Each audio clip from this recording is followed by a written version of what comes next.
Hello everyone, कैसे हैं आप लोग। आई होप कि आप लोग अच्छे होंगे, अच्छे से पढ़ते होंगे, अच्छे से सभी का पढ़ाई जो है वह चलता होगा। तो देखिए आज के इस वीडियो में हम लोग क्लास 10th का जो है वह फर्स्ट चैप्टर जो है वास्तविक संख्या, इनको हम स्टार्ट करते हैं। तो देखिए वास्तविक संख्या के अंतर्गत जो है वह कौन कौन सा चैप्टर हमको पढ़ना है। तो वास्तविक संख्याएं की जो है वह ये हम यानी कि चैप्टर नंबर 1 है हमारा। वास्तविक संख्या के अंतर्गत जो है वह हमारा यानी कि वास्तविक संख्या हम पहले पढ़ेंगे। वास्तविक संख्या के अंतर्गत जो जितना भी नंबर का जो है यानी कि संख्या जितना भी आता है सभी को हम आपको बताएंगे, सभी का डिफिनीशन बताएंगे। जैसे प्राकृतिक संख्या क्या होता है, पूर्ण संख्या क्या होता है, पूर्णांक संख्या क्या होता है, सम संख्या क्या होता है, विषम संख्या क्या होता है, ये सभी आपको हम बताएंगे। अब देखिए वास्तविक संख्या के अंतर्गत में ये हम 3 टॉपिक ही पढ़ेंगे। तो वास्तविक संख्या में ये हमारा सेकेंड टॉपिक होगा अंकगणित की आधारभूत प्रमेय। तो अंकगणित का आधारभूत प्रमेय में जो है वह हम क्या करते हैं, तो बेसिकली जो है वह अंकगणित के आधारभूत प्रमेय में जो है वह हम एलसीएम जो है वह और जो है वह हम एचसीएफ, ये दोनों जो है वह हम निकालते हैं। अंकगणित के आधारभूत प्रमेय से हम एलसीएम और एचसीएफ जो है वह हम निकालते हैं। एलसीएम ये दोनों जो है वह हम निकालते हैं। जब ये आएगा तो आपको हम पूरे जो है वो बताएंगे, और जो है वह इस वीडियो में हम अंकगणित के आधारभूत प्रमेय को क्या होता है नहीं होता है ये सभी के बारे में आपको बताएंगे। और देखिए 3 में जो है अपरमय संख्या और अपरमय संख्या जो है वो हम पढ़ेंगे। तो अपरमय संख्या जैसे रहेगा यानी जैसे √3 रहेगा, √5 रहेगा और जो है वह √7 रहेगा। ये सभी कहेगा कि जो है वह जैसे ये √3 प्लस ये 2 रहेगा, ये सभी का कहेगा कि जो है वह अपरमय संख्या आपको सिद्ध करके दिखाने के लिए। तो इनमें जो बेसिक कॉन्सेप्ट है पहले हम अपरमय संख्या के जो है वह पहले अपरमय संख्या किसको कहते हैं इनका डिफिनीशन समझेंगे, फिर जाके जो है वह हम इनको सिद्ध करना भी जो है वह हम सीखेंगे। आप लोग अच्छे से देखिएगा। तो देखिए ये जो है वो हमारा जो फर्स्ट टॉपिक था वो हमारा वास्तविक संख्या। वास्तविक संख्या के अंतर्गत जो है बहुत सारा नंबर आता है। तो पहले हम बारी बारी से पहले सभी को हम देखते हैं। तो देखिए वास्तविक संख्या के अंतर्गत पहले हम पढ़ेंगे यानी कि ये जो है वह प्राकृतिक संख्या। प्राकृतिक संख्या को इंग्लिश में हम कहते हैं नेचुरल नंबर। नेचुरल नंबर का जो है वह हम डिफिनीशन पढ़ेंगे। तो आप लोग ये जो है वह बच्चे जो है वह पढ़ते आ रहे हैं। नेचुरल नंबर हम किसको कहते हैं, प्राकृतिक संख्या।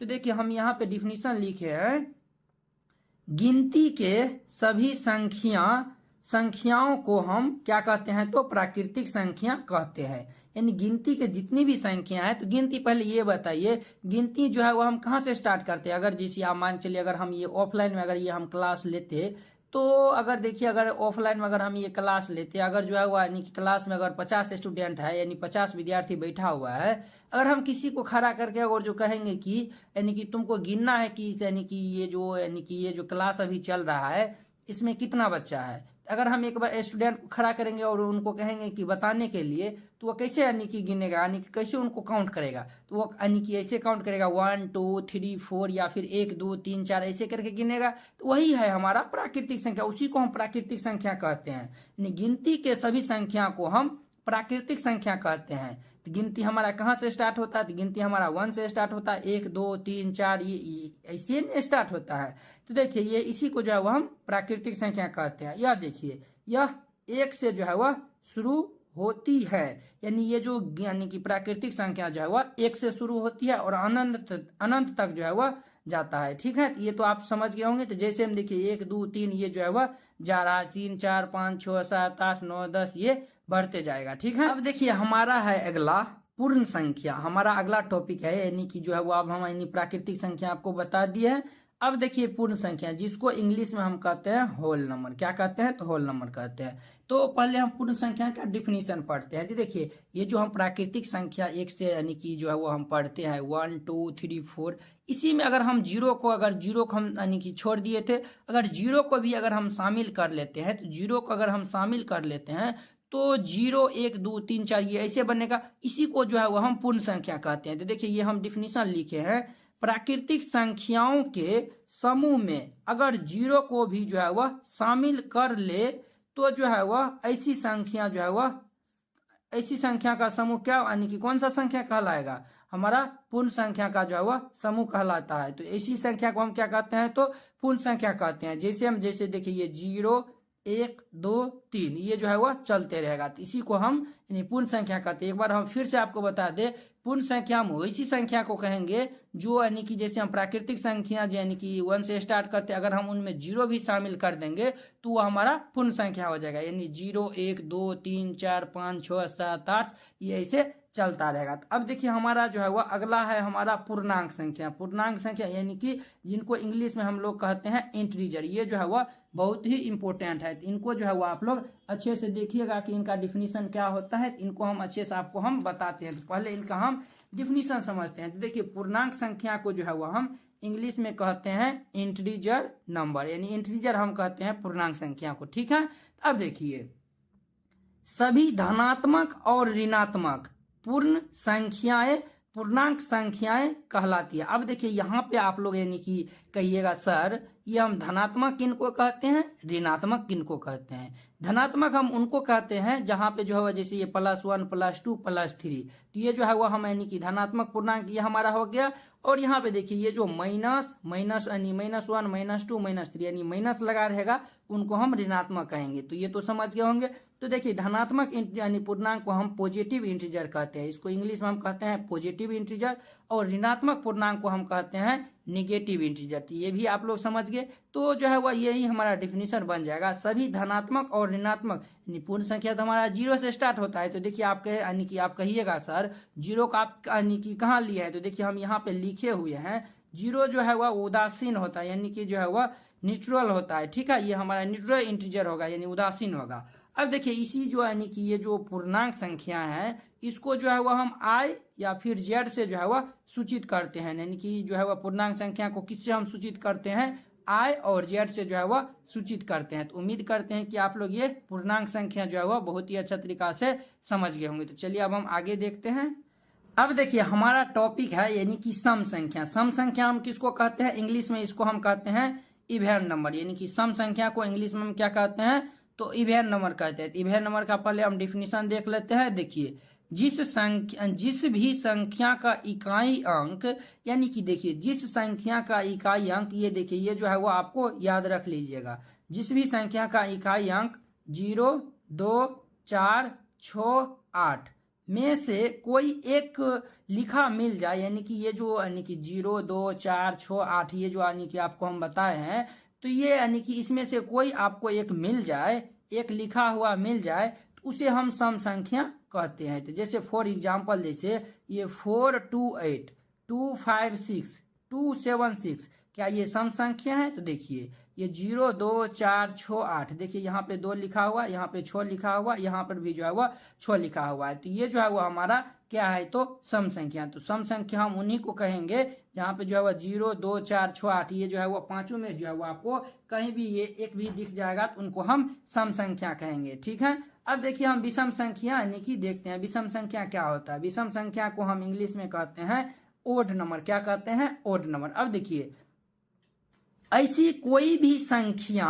जिसके इकाई में जो है वह 0 2 4 6 8 लिखा ना मिले, ऐसी सभी संख्याएं विषम संख्याएं कहलाती हैं। जैसे ये देखिए आपको हम सम संख्या में बताए थे 0 2 4 6 8, यानी कि आपको कहीं भी ये मिल जाएगा तो हमारा सम संख्या होगा। और यही यानी कि विषम संख्या में यही यानी डिफिनीशन हो जाएगा, जहां पे 0 2 4 6 8 अगर आपको नहीं मिलता है तो उसी संख्या को हम विषम संख्या कहते हैं। फॉर एग्जाम्पल यहाँ पे देखिए यहाँ पे सम संख्या नहीं है, यहाँ पे 0 2 4 6 में जो है वह कोई भी संख्या यहाँ पे नहीं है, तो ये हमारा जो है वह हमारा विषम संख्या होगा। यहाँ पे देखिए 1 है, ये भी यानी कि ये पांचों में जो है वह कोई सा नहीं है, तो ये हमारा विषम संख्या होगा। ये 3 भी जो है वह यानी यहाँ पे 3 है, ये यानी कि 5 में आपको बताया है, इसी में जो है वह इसमें जो है वह कोई सा नहीं है, तो ये हमारा जो है वह विषम संख्या हो जाएगा। यही जो है वह विषम संख्या का डिफिनीशन हो जाएगा। विषम संख्या को हम इंग्लिश में ओड नंबर कहते हैं। अब देखिए हमारा नेक्स्ट यानी कि अगला है यानी कि भाज्य संख्या। भाज्य संख्या जो है वह बहुत ही इंपॉर्टेंट है और इस पे जो है वह ऑब्जेक्टिव भी जो है वह कई बार आपके यानी कि एग्जाम में जो है वह बोर्ड एग्जाम में पूछा हुआ है। तो देखिए भाज्य संख्याएं को जो है वह इंग्लिश में हम कहते हैं कंपोजिट नंबर्स कहते हैं। क्या कहते हैं, तो हम कंपोजिट नंबर्स कहते हैं। अब देखिए इनका डिफिनीशन ये कहता है वे संख्याएं जो अपने और एक के अलावा किसी और भी संख्या से पूरा पूरा कट जाए उसे भाज्य संख्या कहते हैं। आप लोग ये बहुत ही जो है वो यानी कि जो है वो शांत दिमाग लगा के एकदम आसानी से सुनिएगा। हम आपको फिर से ये जो है वो रिपीट करते हैं। कहता है भाज्य संख्या हम उनको कहेंगे वे संख्याएं जो अपने आप और एक के अलावा, यानी कि ये कहना चाहता है ये कि जो है वो भाज्य संख्या हम उनको कहेंगे जो अपने आप या फिर एक से जो है वह यानी अपने आप और एक के अलावा, यानी कि एक से तो कटना चाहिए और अपने आप से भी कटना चाहिए और इनके अलावा किसी और नंबर से भी कटना चाहिए, उसको जो है वो हम यानी कि जो है वह भाज्य संख्या कहते हैं। फॉर एग्जाम्पल देखिए, ये जो 12 जो है वह 12 किन किन से कटता है, ये तो एक से कटता है और ये 12 से भी कटता है और ये यानी कि वे संख्या जो अपने और एक, तो ये अपने से भी करता है और एक से भी करता है। और देखिए और कहता है किसी और भी संख्या से। अब किसी और संख्या से देखिए, ये तो 12 तो 2 से भी करता है, 3 से भी करता है या फिर 4 से भी करता है या फिर 6 से भी करता है और किसी से भी करता है तो नहीं करता है। इसका मतलब यही, यानी कि ये यही कहना चाहता है कि एक से और अपने आप से और किसी से भी जो है वह कटना चाहिए और किसी से भी जो है वह कटना चाहिए, उसी को जो है वह हम भाज्य संख्या कहते हैं। तो आपके बाद यानी कि बोर्ड एग्जाम में यानी कि प्रश्न आया हुआ है कि जो है वह सबसे, यानी कि ये प्रश्न आया हुआ है सबसे छोटी भाज्य संख्या कौन सा है।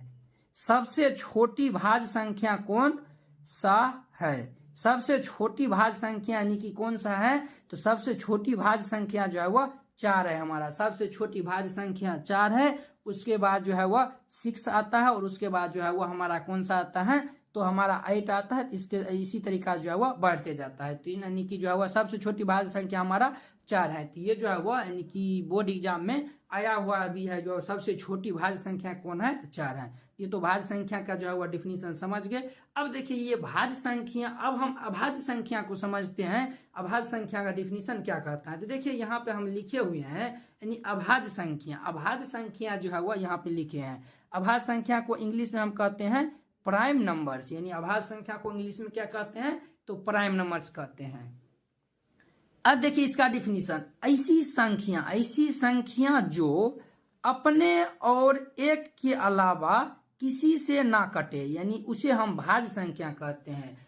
अभाज्य यानी कि ये जो है वो अभाज्य संख्या कहते हैं। अभाज्य संख्या के डिफिनीशन ये कहना चाहता है ऐसी संख्या जो अपने आप से और एक के अलावा किसी से नहीं कटना चाहिए। भाज्य संख्या हम कह रहा था अपने आप से, एक से और जो है वह किसी और अन्य से भी कटना चाहिए, उसको हम भाज्य संख्या कहते हैं। और भाज्य संख्या हम उनको कहते हैं जो है वह एक से और जो है वह अपने आप से ही कटे, उनको हम यानी कि जो है वह अभाज्य संख्या कहते हैं। जैसे फॉर एग्जाम्पल 2, 3, 5, 11 यानी 29। यहाँ पे देखिए 2 जो है वह यानी ये जो है 2 हमारे यहाँ पे लिखे हैं, तो 2 जो है वह हमारा ये हमारा 1 से भी कटता है और जो है वह ये 2 ही कटता है, ये 2 ही नंबर से जो है वह कटेगा। तो ये जो है वह हमारा अभाज्य संख्या है। और देखिए 3 जो है वह 3 भी जो है वह हमारा ये जो है वह 1 से कटता है और ये अपने आप यानी कि 3 से करता है। 5 भी जो है वह 1 से करता है, अपने आप से करता है। 11 भी जो है वह 1 से करता है और ये अपने आप यानी 11 से ही करता है। इसी को जो है वह हम क्या कहते हैं, तो अभाज्य संख्या कहते हैं। अभाज्य संख्या का मतलब यानी कि प्राइम नंबर हम कहते हैं। अब देखिए महत्वपूर्ण बात यह है कि ये जो है वह एग्जाम में आ जाता है, अक्सर एग्जाम में। देखिए यानी कि महत्वपूर्ण पॉइंट ये है, सबसे छोटी अभाज्य संख्या होती है। सबसे छोटी अभाज्य संख्या कौन सा होता है, तो सबसे छोटी अभाज्य संख्या हमारा 2 होता है। ये आप लोग ये याद रखिएगा, यानी कि सबसे छोटी अभाज्य संख्या क्या होता है, तो 2 होता है। अब देखिए 1 से 100 तक कुल 25 अभाज्य संख्याएं होती हैं। अब देखिए ये यानी कि प्रश्न आपके यानी कि बोर्ड एग्जाम में आ जाएगा कि कहेगा कि 1 से लेकर 100 तक के बीच में कितने अभाज्य संख्या हैं। तो आप लोग इनको डायरेक्ट याद रख सकते हैं। 1 से लेकर यानी कि 100 तक में जो है वह टोटल 25 अभाज्य संख्या आता है। तो ये जो है वो आप लोग इनको डायरेक्ट याद रख सकते हैं। तो आप लोग उम्मीद करते हैं कि आप लोग ये भाज्य संख्या और अभाज्य संख्या जो है वो बहुत ही अच्छा तरीका से समझ गए होंगे। तो चलिए एक बार हम फिर रिपीट कर देते हैं। भाज्य संख्या उसको हम कहेंगे जो एक और जो है वह अपने आप और किसी और से भी कटे, उसको हम भाज्य संख्या कहते हैं। और अभाज्य संख्या हम उनको कहेंगे जो अपने आप या फिर एक से कटे, उनको जो है वह हम अभाज्य संख्या कहेंगे। ठीक है, तो चलिए अब हम नेक्स्ट लेते हैं, हमारा क्या है तो आप लोग अच्छे से देखिएगा। अब देखिए हमारा नेक्स्ट है सअभाज्य संख्या। सअभाज्य संख्या हम किनको कहेंगे? तो देखिए वैसी संख्या जिसका मोसो, यानी कि वैसी संख्या को हम सअभाज्य संख्या कहेंगे जिनका जो है क्या यहाँ पे लिखा हुआ है मोसो, यानी कि जिसका मोसो एक होता है, यानी उसी संख्या को हम सअभाज्य संख्या कहेंगे, यानी कि उसे हम सअभाज्य संख्या कहते हैं। वैसी संख्या को हम यानी कि सअभाज्य संख्या कहेंगे जिसका जो है यानी कि मोसो जो है एक होगा। तो देखिए यहाँ पे 5 और 7 और यहाँ पे 2 और 3, इसका जो है मोसो कितना आता है? 5 और 7 का मोसो आएगा 1 और ये 2 और 3 का जो है मोसो आएगा 1। इसी को हम अभाज्य संख्या कहेंगे। तो उम्मीद करते हैं कि आप लोग ये बहुत ही अच्छा तरीके से समझ गए। ठीक है, अब देखिए परमेय संख्या। अब जो हमारा आता है नेक्स्ट है हमारा परमेय संख्या। फिर हम परमेय संख्या समझेंगे, फिर जाके जो हम वास्तविक संख्या जो यानी कि इन करेंगे। तो देखिए हमारा परमेय संख्या यानी कि हम किसको कहेंगे? तो देखिए वैसी संख्या जो p बाई q के रूप में हो, यानी वैसी संख्या को हम परमेय संख्या कहेंगे जो p बटे q के रूप का हो तथा जिसका q शून्य नहीं हो। देखिए वैसी संख्या को हम जो है यानी परमेय संख्या कहेंगे जिनका रूप जो है p बाई q के रूप का हो, यानी कि जहां पे जो ये जो नीचे जो q दिख रहा है वो 0 नहीं होना चाहिए, उसी संख्या को हम क्या कहेंगे? तो परमेय संख्या कहेंगे। तो उम्मीद करते हैं कि आप लोग ये समझ गए। फॉर एग्जांपल 0 1 2 3 ये 1/2 5/7 ये हमारा जो है परमेय संख्या है। देखिए ये जो है नीचे में जो है शून्य नहीं है, नीचे में शून्य हो जाता है तो हमारा वो परिभाषित हो जाता है, इसलिए जो है नीचे में शून्य नहीं होना चाहिए, इसी संख्या को हम कहेंगे परमेय संख्या। अब देखिए अपरमेय संख्या क्या कहता है? अपरमेय संख्या की डिफिनेशन देख लेते हैं। अपरमेय संख्या देखिए वैसी संख्या जिसे p बाई q के रूप में नहीं लिखा जा सकता उसे हम जो है अपरमेय संख्या कहते हैं, यानी कि जो है वैसी संख्या को हम अपरमेय संख्या कहेंगे जिनको हम p बाई q के रूप में जो है नहीं लिख सकते हैं, उसी संख्या को हम अपरमेय संख्या कहेंगे। फॉर एग्जांपल √2 √3 +5 2 + √5 ये सभी जो है हमारा अपरमेय संख्या। इसको जो आगे यानी कि आप जो 1.2 हम यानी कि सॉल्व करेंगे कि √2 एक अपरमेय संख्या है, इसको हमें सिद्ध करके जो है दिखाना पड़ेगा। कि हम यानी कि जब एक्सरसाइज में आपको बताएंगे तो वहां पे आपको ये बताएंगे। अब देखिए यहाँ पे एक नोट करने वाली बात है, यहाँ पे पाई जो है एक क्या होता है? तो अपरमेय संख्या होता है। पाई जो है एक हमारा अपरमेय संख्या होता है। अब देखिए पाई का मान कितना होता है? 22/7 होता है। पाई का मान कितना होता है? 22/7 होता है। अगर आपको ये पूछ देगा कि ये जो है 22/7 कौन सी संख्या है? परमेय संख्या अपरमेय संख्या, आप बताइए क्या वहां पे जवाब दीजिएगा? तो बहुत सारा बच्चा जो होगा वो कहेगा कि जो है अपरमेय संख्या होगा, लेकिन जो आपका कहना गलत हो जाएगा। क्योंकि यहाँ पे देखिए हमारा 22/7 इनको हम जो है p बाई q के रूप में जो है लिख दिया है। तो p बाई q के रूप में जहां भी लिख दिया है, जहां पे जो q यानी कि 0 के इक्वल नहीं है, जहां पे नीचे में q रहता है तो q के स्थान पे 0 नहीं है, ये हमारा कौन सी संख्या हो जाएगा? ये हमारा परमेय संख्या हो जाएगा। ठीक है, ये जो है 22/7 जो है हमारा परमेय संख्या हो जाएगा। आप लोग ये कंफ्यूज नहीं होइएगा। ठीक है, अब देखिए हमारा जो है यानी कि जो मेन टॉपिक था वो हमारा रियल यानी वास्तविक संख्या। अब इनको हम समझते हैं बारी-बारी से। तो देखिए जितने भी प्रकार की संख्याएं आप सबने ऊपर पढ़ी सब यानी कि सब की सब वास्तविक संख्या कहलाती है। अब देखिए यही यानी कि हमारा वास्तविक संख्या का अगर हम डिफिनेशन यानी कि ये तो हमारा बुक वाला डिफिनेशन दिया हुआ है, अगर हम अपने आप से अगर आप अगर बनाइएगा तो ये तो सही बात है, यानी कि वास्तविक संख्या उसी संख्या को कहेंगे जो यानी कि देखिए हम जितने भी प्रकार की संख्या जैसे हम परमेय संख्या अपरमेय संख्या यानी कि ये जो है सअभाज्य संख्या और जो यानी कि हमारा विषम संख्या सम संख्या ये सभी हम जितना भी पढ़े हैं उन्हीं को हम यानी कि उन्हीं से जो यानी कि सब मिलकर जो है वास्तविक संख्या बनता है। ठीक है, अब देखिए इनका डिफिनेशन देखिए परमेय संख्या और यानी कि आपके बुक में दिया हुआ है। परमेय संख्या और परमेय संख्याओं के समूह को वास्तविक संख्या कहते हैं। फॉर एग्जांपल 2/3 ये हमारा परमेय संख्या है, 2/3 हमारा परमेय संख्या है, √3 हमारा अपरमेय संख्या है, √5 अपरमेय संख्या और ये 10 हमारा परमेय संख्या है। ये जो है ये सभी जो है हमारा कौन परमेय संख्या और परमेय संख्या के समूह को हम क्या कहते हैं? तो वास्तविक संख्या कहते हैं। तो उम्मीद करते हैं कि आप लोग ये वास्तविक संख्या जो बहुत ही अच्छा तरीके से समझ गए होंगे। हमारा नेक्स्ट पॉइंट था अंकगणित के आधारभूत परमेय। अब हम वो 2 पॉइंट दूसरा पॉइंट हम लेते हैं, आप लोग अच्छे से देखिएगा। अब देखिए हमारा नेक्स्ट पॉइंट है अंकगणित के आधारभूत परमेय, जिसको हम इंग्लिश में कहते हैं फंडामेंटल थ्योरम ऑफ अर्थमेटिक्स, यानी कि इसको इंग्लिश में हम कहते हैं फंडामेंटल थ्योरम ऑफ अर्थमेटिक्स। ठीक है, अंकगणित के आधारभूत परमेय। तो देखिए अंकगणित के आधारभूत परमेय क्या कहना चाहता है? तो देखिए ये जो है वह प्रत्येक भाज्य संख्या को अभाज्य संख्याओं के गुणनफल के रूप में व्यक्त किया जा सकता है तथा यह गुणनखंड अभाज्य गुणनखंडों में आने वाले क्रम को छोड़कर अद्वितीय होता है। देखिए इसका मतलब ये यानी कि ये कहना ये चाहता है कि प्रत्येक भाज्य संख्या यानी कि हम प्रत्येक भाज्य संख्या सभी भाज्य संख्या को जो है वो हम अगर अभाज्य गुणनखंड के रूप में लिखेंगे यानी कि उसी को जो है यानी ये देखिए यानी कि प्रत्येक भाज्य संख्या को अभाज्य गुणनखंड के रूप में जो है वह व्यक्त किया जा सकता है। यानी कि ये जो प्रत्येक जितना भी भाज्य संख्या जैसे हमारा है 4 6 8 ये सभी को अगर ये सभी हमारा भाज्य संख्या है, इनको जो है वो गुणनखंड यानी कि गुणनफल के रूप में जो है वह व्यक्त करेंगे यानी गुणनखंडित करेंगे किया जा सकता है तथा यह गुणनखंड अभाज्य गुणनखंडों के आने वाले क्रम को छोड़कर अद्वितीय होता है। जैसे देखिए यहाँ पे ये हमारा जो है वह 6 हमारा जो है वह क्या भाज्य संख्या है, इसका जो है वह हम यानी कि अभाज्य गुणनखंड करेंगे तो ये हमारा क्या आएगा? तो ये हमारा आएगा 2 × 3 × 6 आएगा, ये आएगा। तो ये यही कहना चाहता है यानी कि यहाँ पे 2 × 6 × यहाँ पे देखिए इसको हम अभाज्य गुणनखंड करेंगे तो ये 6 यहाँ पे नहीं लिखिएगा, यानी कि 2 × 3 यहाँ पे इनको हम लिख सकते हैं, 2 × 3 यहाँ पे लिख सकते हैं। ये यही कहना चाहता है भाज्य संख्या को जो हम अभाज्य गुणनखंड के रूप में ये जो हम लिखेंगे, यही कहना चाहता है कि भाज्य संख्या यानी कि हम कोई एक भाज्य संख्या उठाए और उनको जो है वो आप 2 अभाज्य संख्या के रूप में लिख सकते हैं। जैसे हम ये 6 जो है वह भाज्य संख्या उठाए है, ये देखिए इसका यानी कि हम यानी कि फैक्टर निकाले गुणनखंड निकाले यानी कि ये हमारा 2 × 3 ये हमारा क्या अभाज्य संख्या है। यही यानी कि कहता है अंकगणित के आधारभूत परमेय यही करना चाहता है कि आप किसी एक भाज्य संख्या को उठाइएगा तो उनका जो है वो यानी कि आप जो है वो यानी कि अभाज्य गुणनखंड के रूप में लिखिएगा तो वो जो है वो अभाज्य संख्या होगा, यही जो है वो कहना चाहता था। जैसे आप मान के चलिए जैसे हम ले लेते हैं यहाँ पे मान चलिए हम ले लेते हैं 18 ले लेते हैं, 18 का जब हम अभाज्य गुणनखंड करेंगे तो ये 2 और ये 3 गुने ये 3 आएगा। तो देखिए ये 2 3 3 ये यानी 2 3 3 आया हो तो 2 भी हमारा यानी कि अभाज्य संख्या हो, 3 भी अभाज्य संख्या है। तो ये हमारा 18 को जो है वो यानी कि ये हमारा 18 जो है वो यानी कि भाज्य संख्या है। तो भाज्य संख्या है तो इनको हम अभाज्य संख्या के रूप में लिख सकते हैं। यही हमारा डिफिनीशन कहना चाहता है। तो देखिए अंगणित आधारभूत प्रमेय जो है वो हम ये जो है वो हम SCF यानी HCF और जो है वो हम ये जो है वो हम LCM, ये SCF और ये LCM यानी कि जो है वो हम लॉसो और जो है वो हम मोसो, यानी अंगणित आधारभूत प्रमेय से हम लॉसो निकालते हैं और मोसो निकालते हैं। ये दोनों जो है वो हम निकालते हैं। तो बेसिकली इसी में जो है वो यही यानी कि पढ़ना होता है, ठीक है। और यहाँ पे जो है वो यानी अगणित आधारभूत प्रमेय से जो है वो एक फॉर्मूला बन जाता है, यानी कि ये फॉर्मूला आप लोग नोट कर लीजिएगा। यानी कि जो है वो यानी कि किसी संख्या का जो है वो LCM यानी कि मान चलिए ए और बी जो है वह कोई 2 नंबर है, यानी ए और बी जो है वह कोई 2 नंबर है। तो उनका अगर हम लॉसो निकालेंगे यानी कि हम कहना का मतलब LCM, ये जो है वह ए और बी का जो है वह हम LCM निकालेंगे और ये इनको गुना कर देंगे LCM यानी कि LCM ऑफ ए बी गुण ये जो है वो हमारा SCF ऑफ ए बी, यानी जो है वो हम ए बी का जो है वो LCM निकालेंगे और यानी कि ए बी का जो हम LCM निकालेंगे यानी HCF निकालेंगे। दोनों को हम मल्टीप्लाई कर देंगे तो ये जो है वह ये जो 2 नंबर रहेगा उनके इक्वल हो जाएगा, यानी कि ए गुने बी के इक्वल हो जाएगा। तो ये जो है वो फॉर्मूला आपको जब यानी कि हम सॉल्व करेंगे तो वहाँ पे ये यूज होगा। तो आप लोग इनको भी जो है वह नोट करके जो है वह रख लीजिएगा, ताकि जो है वो हम एक्सरसाइज के क्वेश्चन को सॉल्व करेंगे तो वहाँ पे आपको दिक्कत नहीं होगा, ठीक है। तो ये तो उम्मीद करते हैं कि आप लोग ये इतना समझ गए होंगे। तो फॉर एग्जांपल यानी कि अंगणित के आधारभूत प्रमेय से हम किसी HCF LCM निकालते हैं। तो जैसे देखिए हमारा जो है वो 8 है, ठीक है।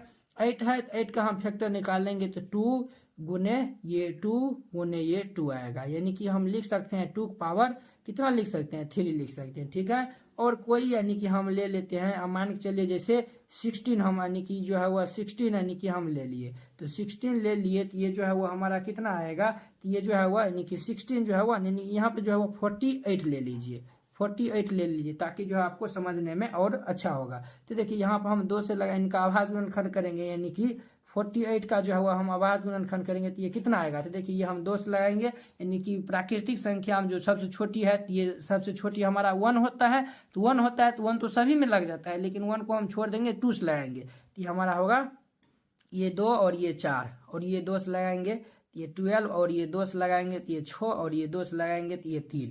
तो देखिए ये हमारा आया है 2 गुने 2 गुने 2 गुने ये 2 और ये हमारा जो है वह गुने 3। तो देखिए ये 2 का पावर जो है वह 1 2 3 4 यानी 2 का पावर 4 गुने ये 3, इनको हम ऐसे लिख सकते हैं। तो अब देखिए इसका हम HCF और LCM कैसे निकालते हैं। तो देखिए आप लोग अगर हम इनका LCM निकालेंगे LCM, तो LCM इनका ऐसे निकलता है, यानी कि इनका LCM यानी कि LCM हम ऐसे निकालेंगे। ये देखिए दोनों संख्या का हम अभाज्य गुणनखंड किए हैं तो ये इतना और ये इतना आया हुआ है।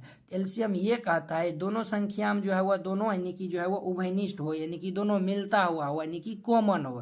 तो देखिए ये दोनों में जो है वो कॉमन कौन सा है, ये 2 का पावर 3 है तो यही हम 2 का पावर 3 ले लेंगे। तो 2 का पावर 3 दोनों में मिला है, 2 का पावर 3 यानी कि 2 गुने 2 गुने 2, तो यानी कि यही यानी 2 जो है वह ये देखिए ये दोनों में जो है वह मिल रहा है, यानी कि दोनों में जो है वो उभयनिष्ठ है, कॉमन है। तो वो जो है वो हम लिख देंगे। तो ये 2 दूनी 4 दूनी 8, 8 जो है वो इसका हमारा LCM हो जाएगा। SCF कहता है HCF, LCF ये कहता है कि दोनों में जो है यानी कि देखिए ये दोनों में जो यानी कि 2 2 मिल रहा है, तो दोनों यानी कि LCM यही कहना चाहता था दोनों में जो मिल रहा होगा उसका जो कम घात का होगा उनको हम लेंगे। तो दोनों में मिल रहा है 2 का पावर 3 2 का पावर 3, लेकिन कम क्या है 2 का पावर 3 है तो 2 का पावर 3 लिया है। और ये LCM में SCF में ये कहता है कि दोनों में जो मिलता होगा उसका जो अधिकतम पावर यानी कि घात का होगा उनको हम लेंगे। तो ये दोनों में हमारा 2 का पावर 3 मिल रहा है, तो जो है वह 2 का पावर 3 मिल रहा है, तो इसमें जो है अधिकतम घात कितना है तो 2 का पावर 4 है, तो ये 2 का पावर 4 हो जाएगा, ठीक है। ये 2 का पावर 4 हो जाएगा। और देखिए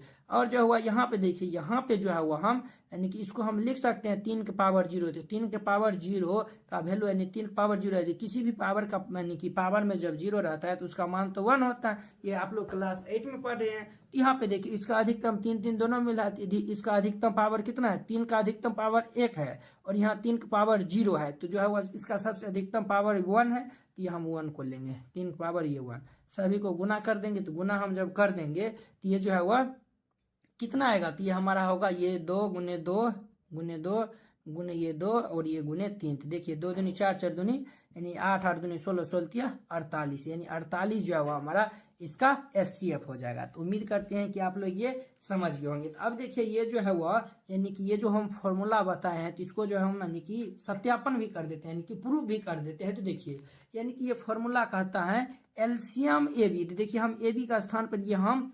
8,48 लिए हैं, 8,48 लिए हैं, यानी कि मतलब ये हम लिए हैं 8 और 48। ये जो है वह ए का स्थान पर 8 है और बी का स्थान पर 48 है। ए और बी हम दोनों नंबर लिए हैं। तो देखिए ये जो है वह यानी कि फॉर्मूला कहता है SCF ऑफ ए बी यानी LCM ऑफ ए बी। तो ए बी का हम LCM निकालेंगे, यानी कि यहाँ पे देखिए ये जो है वह LCM of A B. A B का स्थान पर हम ये 8 और ये 48 ले लेंगे गुने, और ये कहता है SCF ऑफ ए बी। ये हमारा 8,48 और ये जो है वह दो संख्या जो यानी कि हम जिसका LCM SCF निकाले हैं उसी के गुणनफल के इक्वल होता है। तो हम निकाले हैं A, B, तो ये जो है वो हमारा 8,48 हो जाएगा। ये इतना हो गया।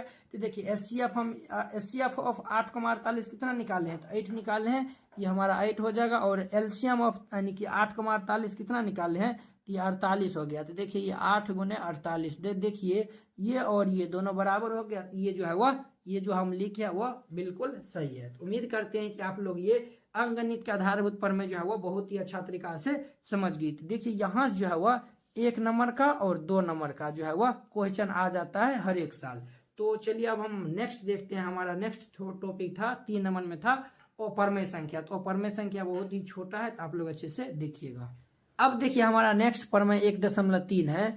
मान लीजिए P एक अभाज्य संख्या, हम मान लेते हैं P यानी कि जो है वह एक कोई अभाज्य संख्या। यदि ये जो P को जो है वह A² विभाजित करता है, ये जो P एक अभाज्य संख्या है, अगर ये जो है वह हम मान लिए P एक अभाज्य संख्या है, अगर ये P जो है वह A² को विभाजित करता है तो ये P को जो है वह A भी विभाजित करेगी, जहां A जो है वह धनात्मक पूर्णांक है। यहाँ पे देखिए हम यानी कि मान चलिए हम ले लेते हैं जो है वह 16 ले लेते हैं, जो है वह यानी कि एक अभाज्य संख्या हम मान लिए हैं 16 जो है वह अभाज्य संख्या है। अगर ये जो 16 यानी कि 2 पावर यानी कि 2 का पावर जो है वह 2 यानी कि 16 जो है वह 4 से यानी 16 को हम 4 से डिवाइड लगाएंगे तो ये पूरी कट जाएगा। अगर ये यानी कि पूरी कट गया तो वही ये कहता है कि जो है वह तो PA को भी डिवाइड करेगा, यानी 16 जो है वह ये 2 पावर 2 हम लिख सकते हैं, तो ये 16 जो है वह 2 को भी जो है वह पूरी जो है वह विभाजित करेगा। तो देखिए इस प्रमेय के हिसाब यानी कि ये जो है वह यानी कि प्रमेय से जो है वह हम यानी सिद्ध करना सीखेंगे। √3 एक अप्रमेय संख्या है, √5 एक अप्रमेय संख्या है, √3 प्लस एक अप्रमेय संख्या है, जो कि जो है वह 1.2 यानी कि एक्सरसाइज में है। तो आप लोग को हम यानी कि सॉल्व करवाएंगे, तो वहां पे जो है वो इनको पूरे डिटेल से आपको बताएंगे। तो देखिए यहाँ पे जो है वह ये हमारा वीडियो एंड होगा। अब इसमें जितना भी वास्तविक संख्या में जितना भी बेसिक कॉन्सेप्ट था या फिर जितना भी था हम आपको समझा दिए हैं। तो चलिए अब हम अगले वीडियो में मिलते हैं इसके एक्सरसाइज यानी कि 1.1 के साथ। अगर यह वीडियो आप लोग को अच्छा लगा होगा तो लाइक, कमेंट एंड अपने दोस्तों के बीच शेयर कीजिएगा। अगर आप चैनल पे नए आए हो तो चैनल को सब्सक्राइब कर लीजिए। यहाँ पे जो है वो आपको NCERT यानी कि जो है वो जितना भी क्वेश्चन है सभी को हम आपको सॉल्व करवाएंगे। तो चलिए अब हम अगले वीडियो में मिलते हैं। जय हिंद।